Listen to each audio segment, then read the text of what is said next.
After funeral services for my father in 1992, I was presented with a 9-foot American flag because of his service during the Second World War. Once a year on 9/11, from midnight to midnight, I hang this flag from the second-story balcony of my apartment. On Tuesday morning, September 11th, 2001, I was between restaurant jobs. Having gotten out of bed early, I was in the basement catching up on some reading while enjoying a pot of coffee. I purposely didn't turn on the TV or radio. It was a treat to bask in the silence of solitude. Around 10 minutes to 9, I decided to do some grocery shopping, and the first thing I did after getting in the car and starting the engine was to turn on the radio. My mind refused to believe what I was hearing with my ears. At 8:46, just 5 minutes earlier, hijackers had flown a plane into the North Tower of the World Trade Center. I turned off the engine, raced back to the house, and turned on the TV. At 9:03, I witnessed another plane crashing into the South Tower. It was obvious that the damage was monumental as smoke was billowing out of both these landmark skyscrapers. Around 10 o'clock, the South Tower crumbled, 110 stories collapsing on itself. Less than half an hour later, the North Tower followed suit. Beneath these buildings was a train station that for years I had used every day to go home after work. And not too long before that, I had a favorable interview to be a morning cook at Windows on the World located at the 107th floor of the North Tower.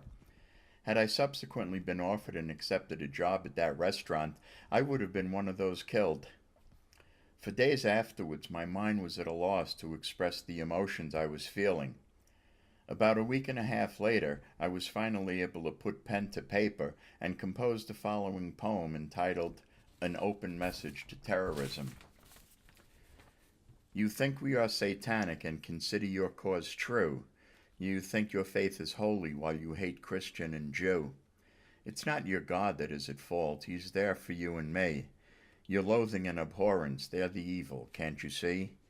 America will suffer losses we can ne'er perceive. Financially and socially, emotionally we'll grieve.